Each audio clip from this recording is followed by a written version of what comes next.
મારે મન કચ્છ એટલે રણની રેતીમાં લખાયેલી હિંમતની હારમાળા. નમસ્કાર, હું ધ્યાની જાની. આપ સૌ કચ્છી ભાઈઓ બહેનોને કચ્છી નવ વર્ષની હાર્દિક શુભકામનાઓ પાઠવું છું. કચ્છ એટલે સંઘર્ષમાંથી જન્મેલી ઓળખ, મૌનમાં બોલતી ધરતી અને રેતીમાં પણ સ્વપ્ન ઉઘાડવાની અડગ ક્ષમતા. કચ્છ રણ નથી, કચ્છમાં રણ છે. આ માત્ર ભૂગોળનું નિવેદન નથી, પરંતુ કચ્છની આત્માની ઘોષણા છે. રણની વચ્ચે ધબકતું જીવન, પ્રકૃતિ સાથે સંઘર્ષ કરતા પણ તેને સ્વીકારતું કચ્છી માળોનો ખમીર અને કઠિનતામાંથી પણ સૌંદર્ય સર્જવાની કળા, આ બધું જ મળીને બને છે મારું વહાલું કચ્છ. મારા માટે કચ્છ નકશાની રેખા નથી, પરંતુ લાગણીઓની જીવંત અનુભૂતિ છે. કચ્છ કાળનો ત્રિવેણી સંગમ છે. ગઈકાલ, આજ અને આવતીકાલ. ગઈકાલનું કચ્છ સંઘર્ષ અને સહનશક્તિનું મહાકાવ્ય હતું. દુષ્કાળ, ભૂકંપ, વાવાઝોડા, પાણીની તંગી અને તીવ્ર તડકાએ કચ્છને તપાવ્યો, પરંતુ કચ્છ ક્યારેય તૂટ્યો નથી. મરુ, મેરુ, મેરામણ, ઘાસિયા મેદાન અને જલપ્લાવિત વિસ્તારો જેવી ભૌગોલિક વિવિધતા વચ્ચે જીવન પહેલાં પણ રંગીન હતું અને આજે પણ છે. ઓછામાં સંતોષ અને સંઘર્ષનો સંકલ્પ આજ તો કચ્છી માળોના લોહીમાં વહેતું ખમીર છે.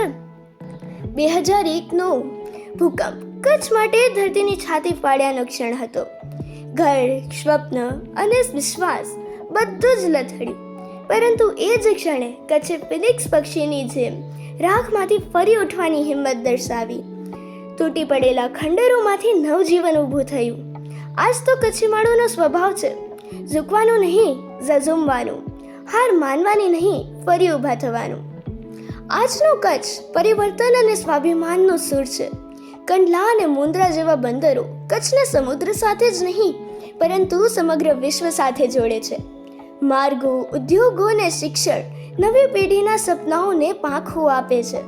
રણ ઉત્સવ કચ્છની ભાતીગળ સંસ્કૃતિ, લોકકળા, પહેરવેશ અને સંગીતને વૈશ્વિક મંચ પર પહોંચાડે છે. વિકાસ આવ્યો છે, છતાં ઓળખ અડગ છે.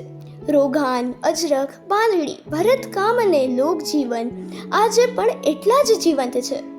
આજનું કચ્છ ગૌરવથી કહે છે, અમે બદલાયા છીએ, પરંતુ અમારા મૂળથી વિમુખ પડ્યા નથી. આ ગૌરવને વૈશ્વિક માન્યતાઓએ વધુ મજબૂતી આપી છે.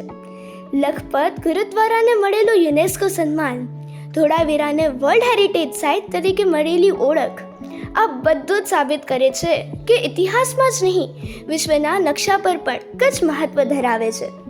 ધોરડો ગામનું શ્રેષ્ઠ પ્રવાસન ગામ તરીકે પસંદ થવું અને ભુજના સ્મૃતિવનને મળેલો આંતરરાષ્ટ્રીય પ્રિક્સ એવોર્ડ, આ બધું દર્શાવે છે કે કચ્છ દુઃખમાંથી પણ સંવેદનશીલતા અને સ્મૃતિનું સૌંદર્ય સર્જી શકે છે.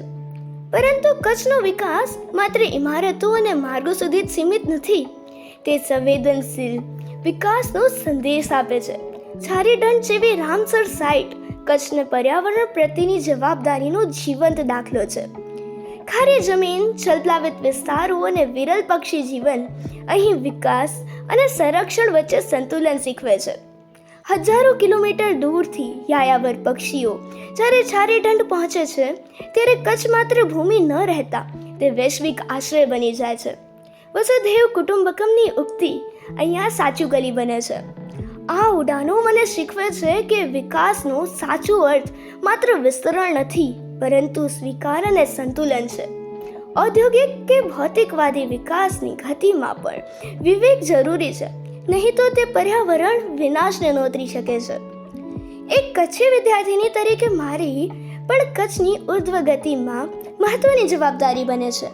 હું એવું કચ્છ ઘડવા માંગુ છું જ્યાં શિક્ષણ નોકરીનું સાધન નહીં, પરંતુ ચિંતનનું દીપક બને.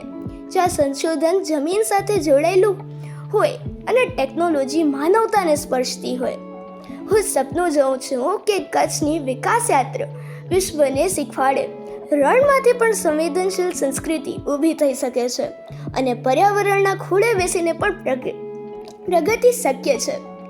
કચ્છ મારી ઓળખ છે, મારી પ્રેરણા છે અને મારી પ્રતિજ્ઞા છે. રેતીમાં લખાયેલા સંકલ્પને હું કદી મટવા ન દઉં, કારણ કે કચ્છ મને કહે છે, હિંમત રાખ, ધરા સાથે ચાલ અને આવતીકાલને જવાબદારીથી તારા ખભે ઉપાડ. કચ્છનું ઉજ્જવળ ભવિષ્ય હવે તારા હાથમાં છે. અંતે હું એટલું જ કહીશ કે કચ્છ એક અનુભૂતિ છે જે ચાલતા શીખવે છે, પડ્યા પછી ઉઠતા શીખવે છે અને ઊભા થયા પછી ફરી સ્વપ્ન જોતા અને તેને પરિપૂર્ણ કરતા શીખવે છે. અને આ જ વાત સાથે હું મારી વાણીને વિરામ આપું છું.